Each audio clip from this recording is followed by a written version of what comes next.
இப்போ பார்த்தோன்னா நம்ம மீனாவுக்கு ஒரே பாராட்டு. நம்ம அந்த ஆர்டரில் நிறைய அமௌண்ட்டு கிடச்சிருச்சு. அதுக்கடுத்து நம்ம முத்து சொல்கிறாங்க, இந்த மாதிரி 20,00,000 வருஷத்துக்கு ஏர்ன் பண்ணோம்னா ஜிஎஸ்டி பே பண்ணணும். அது என்னன்னு நம்ம இது பண்ணணுன்றாங்க. அதுக்கடுத்து எல்லா வேலையும் முடிச்சுட்டு நம்ம முத்து வெளியில் போகிறாரு. அப்போ ஸ்கூல் போகிற பார்த்தோம்னா நம்ம ரோஹிணியோட மகனும் அவங்க அம்மாவும் போகிறாங்க. அப்போ பார்த்துட்டு நம்ம இவர் முத்து வந்து என்னங்கம்மா இங்கே இருக்கீங்க அப்படின்ற மாதிரி கேட்குறாங்க. ஆமாப்பா, கிறிஸோட அம்மா வந்து இங்கேயே வந்துட்டா, அதனால தான் இவன் இங்கே படிக்கிறான்றாங்க.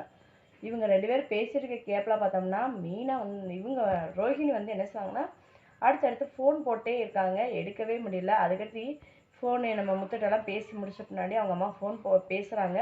ஏன் அம்மா அவ்வளோ நேரம் எடுக்கலை, என்ன பண்ணிட்டு இருந்தேன், நான் என்ன டென்ஷன் இருக்கேன், நீ என்னடி டென்ஷனாக இருக்கிய, நான் அதை விட ஒரு டென்ஷனாக இருக்கேன், முத்து பையன் பார்த்துட்டாப்புல அப்படி. ஐயோயோ நான் மாட்டினேனா அப்படின்னு சொல்லிட்டு வழக்கம் போல் புலம்ப ஆரம்பிக்கிறாங்க.